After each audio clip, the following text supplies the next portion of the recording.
Hey guys, and welcome back to my channel. So today I want to dive right in. Today's video is probably the most important video I'd say that I'm going to post on my channel because I believe that if you actually implement this and really get this, you can literally change the trajectory of your life on a whole and also with regards to recovering from narcissistic abuse. So the title of today's video is, what do you really believe about yourself? So what do you really believe about yourself? You can find out by looking within, and more specifically, I mean looking at your core beliefs. So whatever you're experiencing in your life right now is a reflection of your subconscious beliefs. Once you can identify what your core beliefs are, you can then change what you experience in your life. Now, you may have heard the saying that you are your thoughts, but the truth is you are your beliefs. They are two separate things. Your thoughts stem from your beliefs. So if you focus on changing your thoughts only, you'll find yourself reverting back to the same old thoughts. By changing your core beliefs, you can sustain the change because you are your beliefs. So in my own experience, because of childhood narcissistic abuse, I didn't feel worthy. I didn't love myself growing up. I didn't know how to love myself as I wasn't shown what love was by my own mother. So my self-concept was that I was unworthy and undeserving of any good thing. I didn't even trust myself. So it's really no coincidence that I then attracted a narcissist into my life in adulthood. All that was happening was that my beliefs were reflected back to me in my reality as a narcissist. So just hear that again. All that was happening was that my beliefs were reflected back to me in my reality as a narcissist. Now, some may think of this way of thinking as a bit out there, but it is backed up by science. If you take into account the fact that my self-esteem was low and that I had no boundaries, among other things, all of this will make me a prime target for a narcissist. Now, it's often said that narcissists are just attracted to empaths, and that's not completely true. Narcissists approach anyone. It's just that some people tolerate them long-term, while others don't. Now, I just want to talk about the part that childhood trauma plays in your beliefs. Childhood trauma plays a huge part in your core beliefs. Your foundational beliefs were formed in your younger years and created a blueprint for what you believe about yourself and the world around you. So it's likely that you still have the same beliefs that you had when you were younger as a fully grown adult, unless they were interrupted in some way. So you are unconsciously acting from those beliefs. So if those beliefs are unhealthy, you will replay a similar version of what you experienced in childhood. So in reference to narcissistic abuse, think same people, different faces. So if you've experienced any childhood trauma, you would have spent a long time doing the following: walking around with deep-seated beliefs, and this causes you to create experiences and pacify behaviors that were really not okay with you. You may allow people to overstep your boundaries. You experience fear of speaking up for yourself for wrongs done against you. So all of this adds to shame and guilt, and it puts that into the equation, and most importantly, into your subconscious mind. So what's causing you to pacify those toxic behaviors? It's your limiting beliefs. Yes, your limiting beliefs cause you to pacify undesirable behavior. For example, when a narcissist gaslights, manipulates, and verbally abuses you, you pacify that behavior because at a core level, you don't feel worthy of love or good treatment. So you willingly let them walk all over you and even excuse their behavior. This is your limiting beliefs manifesting in your life. Those limiting beliefs created in your childhood have become your unchanged inner dialogue. This is deep down at such a subconscious level that sometimes you don't even realize it, mainly because you've thought the same way and you know no different. For example, in my childhood, because of the names I was called, they subconsciously became an identity. In order to change that identity, I did try counseling, therapy, etc., but it didn't work in the long term. Why? Because instead of uprooting and replacing the negative programming, I was rehashing it and re-traumatizing myself. It wasn't actually changing what actually mattered. So I ended up reverting back to my old beliefs and ways of thinking. The only effective and sustainable way to heal from any trauma is by becoming aware of your subconscious thoughts and changing them. That is what will change everything for you. Therapists and counselling, yes, they get you to talk about your past issues, which does help because it brings up suppressed matters to the surface. But then what? You end up walking out of the office with those awakened emotions hovering around in your mind and potentially enforcing the victim mentality. You have to get to the root cause of your pain, which are your beliefs, and focus on changing them. Once you find out what they are, you replace those thoughts with opposite thoughts. For example, I am unworthy. You change that to I am worthy. I found that the most effective way to do this is by listening to affirmations when you're asleep. And I know you've probably seen the videos on YouTube and heard affirmations and not taken them seriously. I used to be the same, but let me explain how and why they work so well. So first of all, if you don't believe in it affirming, you've already been doing it unconsciously, like all your life. All you need to do for proof of this is to assess your reality. Look at your relationships and situations in your life. It will literally tell you what you've already been affirming. So if you've already been doing it, but with negative affirmations like I'm not worthy, etc., it will certainly work with positive affirmations. It takes the same amount of work.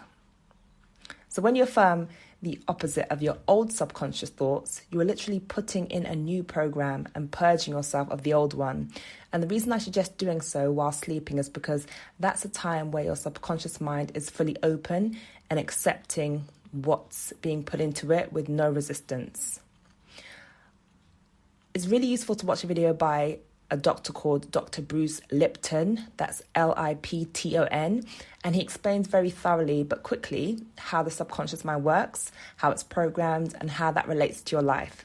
He also talks about affirmations and why they work so well to reprogram your subconscious mind. And the videos on YouTube, if you look up Bruce Lipton, how to program your subconscious mind. So as human beings, we can get in our own way with our logic. And the issue is we don't yet believe the thoughts that we're trying to program, or we get in the way. By leaving it to the subconscious mind, we let things happen naturally, the way they should happen. The way we do this is by reprogramming our subconscious mind, like I said, while we sleep. So if you think about a computer and its programming, all you have to do is put in the new program in the computer and the machine does the rest automatically. Now, our subconscious mind works in much the same way. You just select the new program, I am worthy, I am deserving, I love myself, etc., and you install it. And this is the reason why you may find yourself remaining in toxic relationships for a long time. In order to truly separate yourself, you have to come to some kind of awareness of what you really believe about yourself. You have to decide that you deserve better for yourself more than anything or anyone else. Just having this awareness is enough to make a shift in your reality. And that shift is you taking action to make the change. It starts there. Most people are focused on the wrong things when it comes to healing from narcissistic abuse. People can be encouraged to be and stay in a victim mentality by focusing on the wrong things. And that equates to keeping yourself in a disempowered state. In order to heal, you have to literally change your inner state by realizing that you control it. So I want to talk about how your reality mirrors you. How you speak to yourself makes a huge difference in terms of what you experience in your life. If you have thoughts such as, I don't feel worthy, good enough, and don't generally love myself, that will manifest in your life. People often say that they keep getting into the same old relationships with narcissists. They keep repeating the same patterns. So what are the odds that every relationship that you get into is toxic or with a narcissist? The truth is, because wherever you go, there you are. Basically, you're just playing the same subconscious tape over and over again. And this is not to blame you, but it's to help you take self-accountability.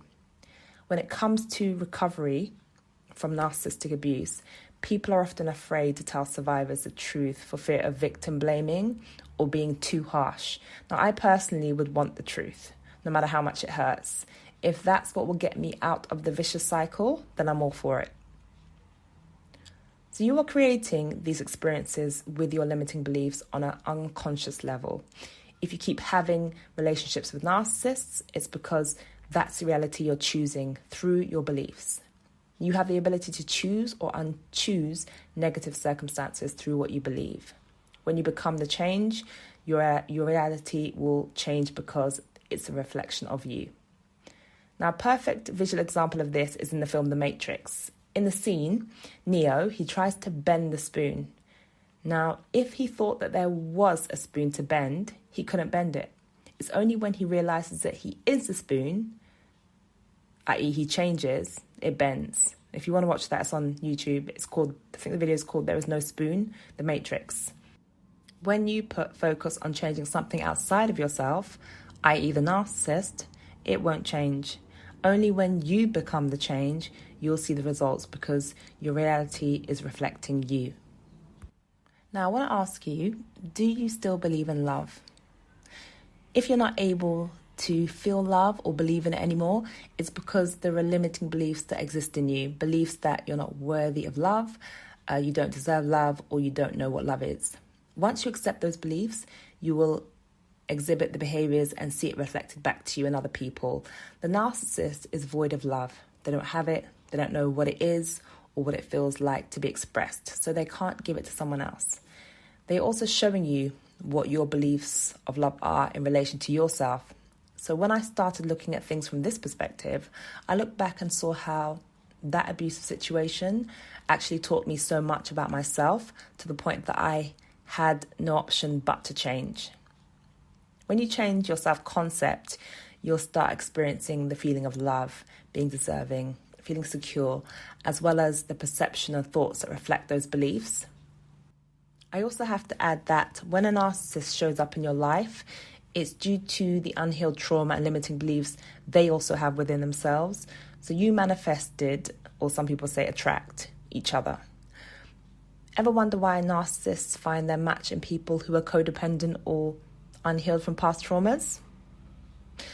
Now, on a side note, I just want to talk about codependency for a second. Now, codependency is a trait. You are not codependent. And now I'm going to highlight this because so many people label themselves as codependent. They say, I am codependent. And those are very strong words and tend to keep people in a box, in a victim mentality, and make it harder to change that belief about themselves. Because if they keep saying, I am codependent over and over again in their mind, it becomes a tape that plays and it manifests. So you may have certain tendencies, but they are not who you are, okay? You are love, you are kind, you are beautiful, you are worthy, and you are deserving of every good thing. So it's about changing our inner talk and what we're saying to ourselves throughout the day when we're consciously awake.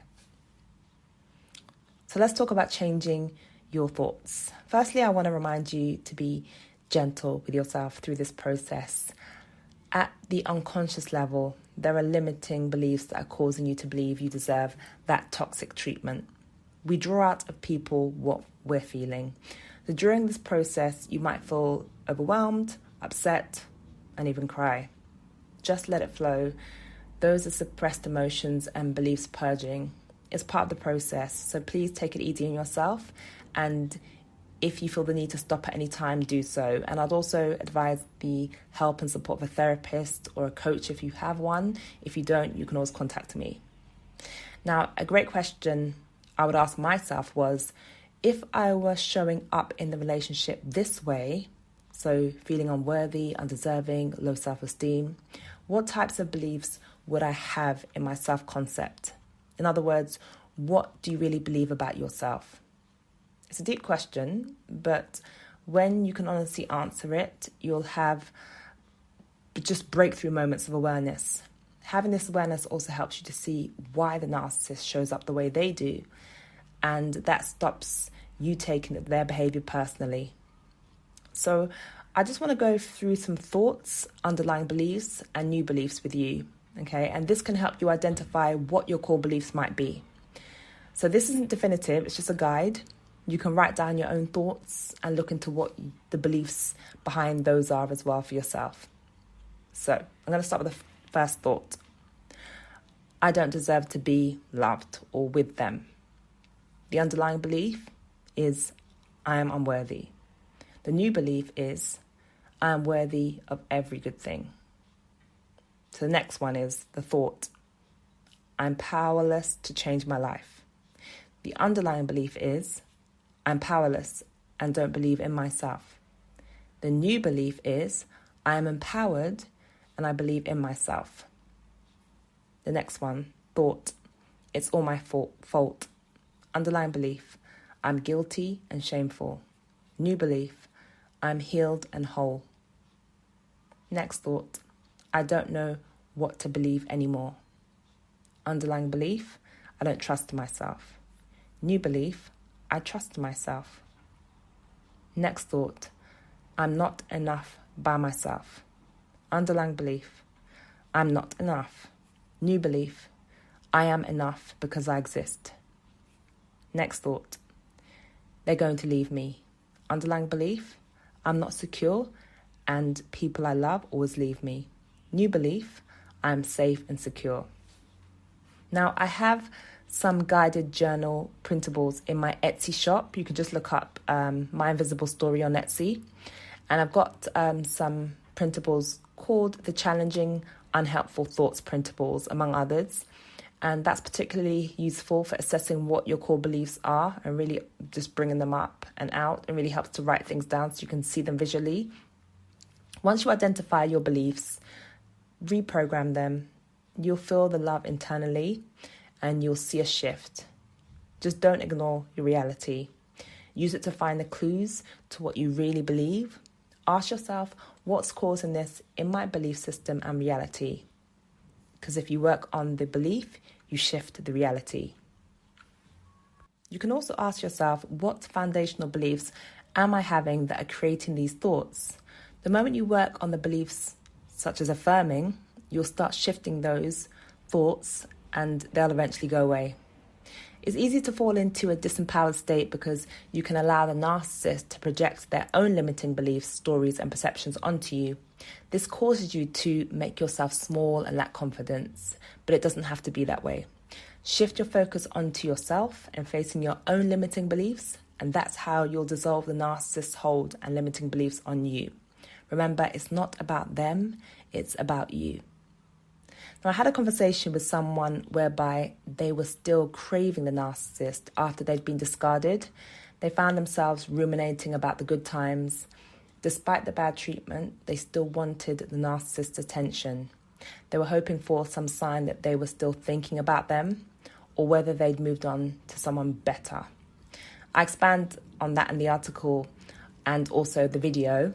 Do narcissists treat the new supply better? However, the focus is still on the narcissist there. If we are asking that question, it also points to not feeling worthy and still needing validation that you are enough. Searching for validation, love, and acceptance from the narcissist will never make you happy, even if you get it. That feel-good feeling is fleeting because you're trying to fill that void externally rather than going internally to fix it. If your feelings are always predicted by your environment, wanting people to validate you, prove that you're worthy of love and attention, you won't find it. Everything you could possibly want or need is within you. The narcissist can never really validate you, prove you worthy, or anything as such. They're too busy living out their own traumas and wounds. You transcend the narcissist and they know it. They know how much you give of yourself. They know how much you love. They recognize how worthy you are. And the truth is, no matter what they portray, they don't feel worthy of being in a relationship with you. You trigger them. That's why they self-sabotage. In some aspects, they also trigger you into the awareness of your own beliefs that need changing. So you see how it works there. What usually happens is they make you feel like something is wrong with you. There is nothing wrong with you. All you need to do is to investigate your beliefs, bring them to awareness, reprogram them, and then you can shift them.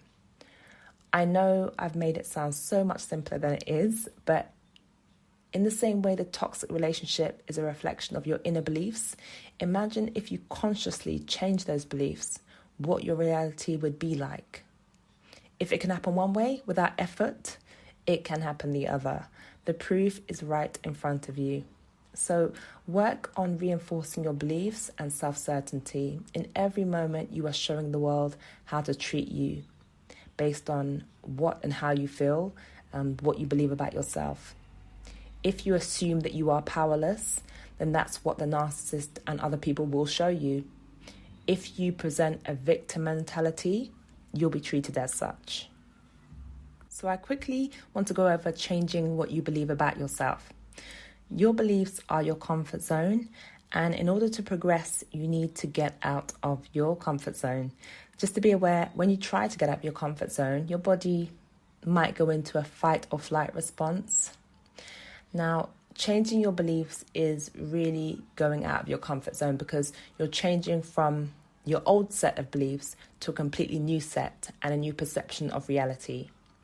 If you have a very long-standing, deep-rooted belief or beliefs, it can be a bit of a battle because you have become at one with those old beliefs over time. So be prepared for the resistance because your subconscious mind wants to keep you in the same old patterns, so it will fight back to keep you there. Now, to help you understand this concept, think about a computer again. Imagine having an old operating system like Windows 5, if that was even there. I can't really remember. Windows 5, Windows 7. If you want to put in an updated program like Windows 10 or 11, you'll probably need to throw the whole computer away as it's so old and dated and it won't accept the new version. Now, it needs a whole new system. That new system are your new beliefs. You will have to affirm the polar opposite of your current beliefs and become a new self. But that's okay and exactly what's needed to make a real change. You have a subconscious mind that's been programmed all of these years. Now, the inputs have been how your parents raised you to think, and I think that it's even more important to do so when you've been raised by narcissistic parents, because imagine the inputs that have been put into you over that period of time. And as science shows, any subconscious programming up to the age of 7 is who that person will become as an adult.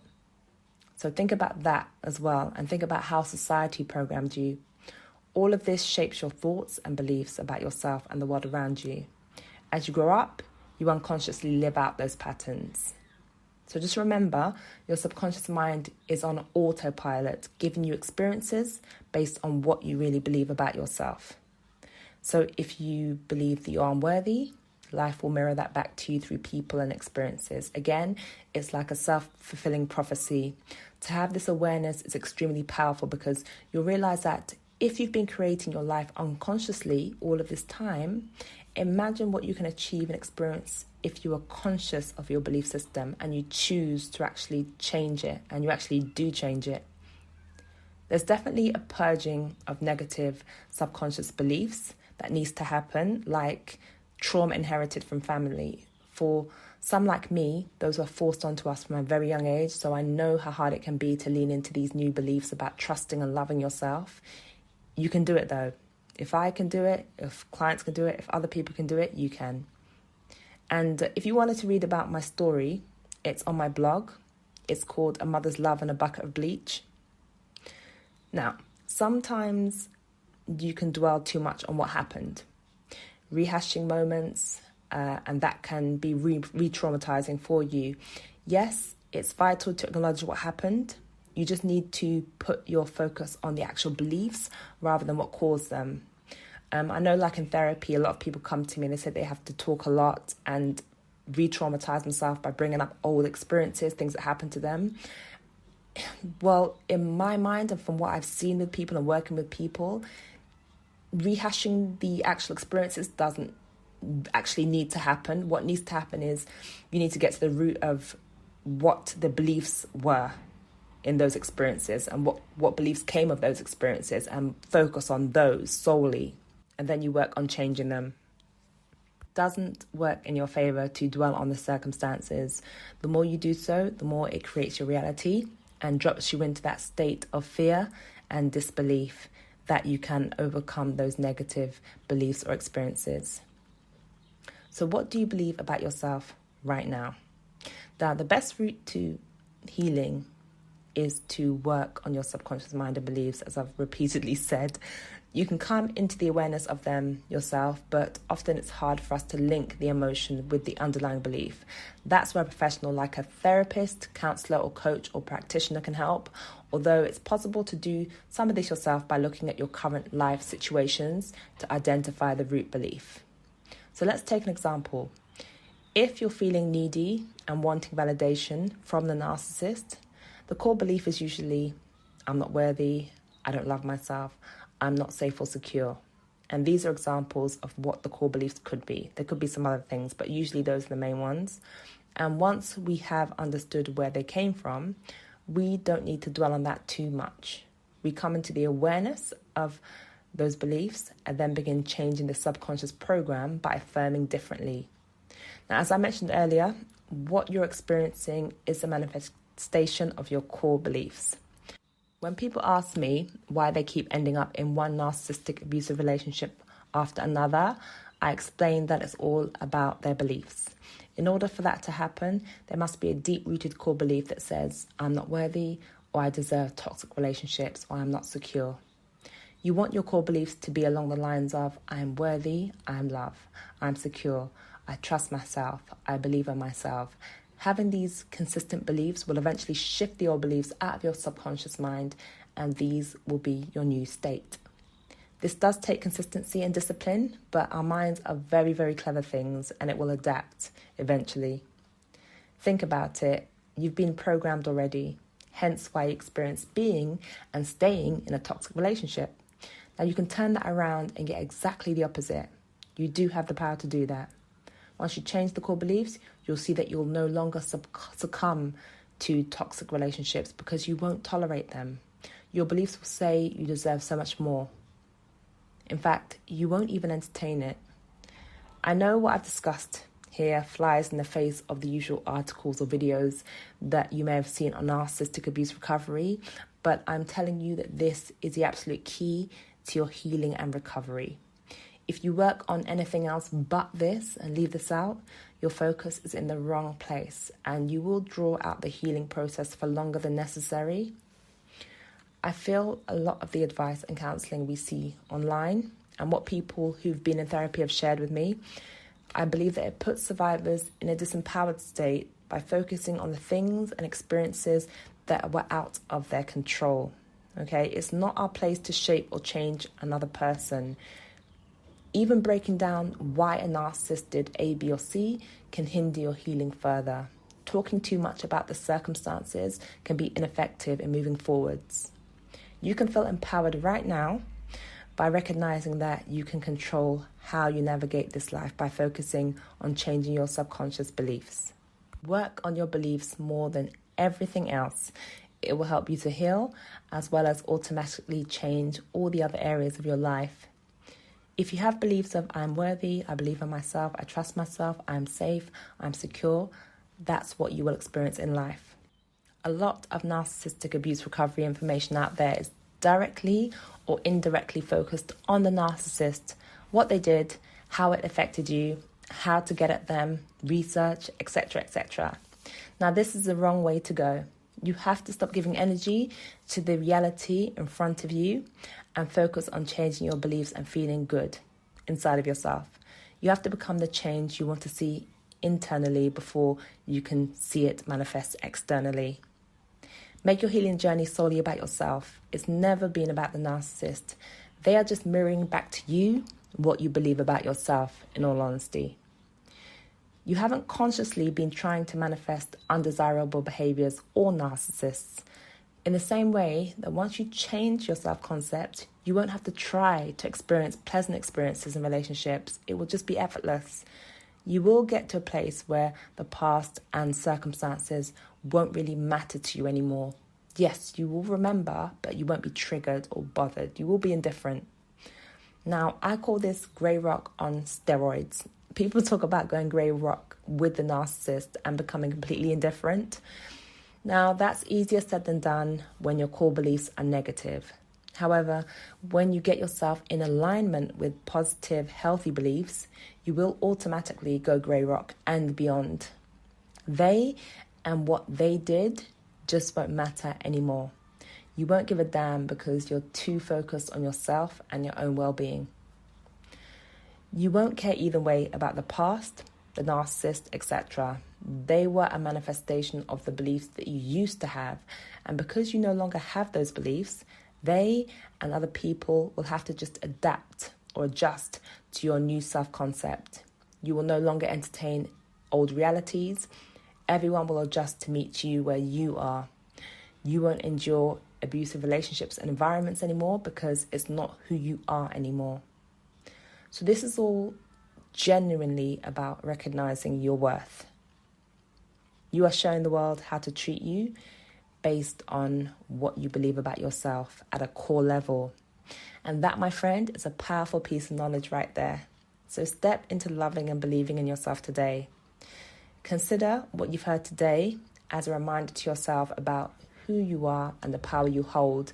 Anytime you feel down or demotivated, just put this on as a reminder. Now, I wish I had this information when I was like 13, 14 or even younger. And that's why I'm sharing it with you today, in the hopes that if you choose to do the work, your life will never be the same again. So it's time to unlock yourself from the painful subconscious programs that have shaped your core identity. It's time to step into your true self. Now, I'm a trauma-informed CBT practitioner, so if you feel like you'd like support on changing your subconscious beliefs, you can get in touch with me either by commenting, or you can go on my blog and you can book a discovery session. But I really hope that this has really helped you. Like I said, it's probably one of the most important videos on my channel because I think it could literally change your life by taking actions on this. So I will see you in the next video, guys. Take care.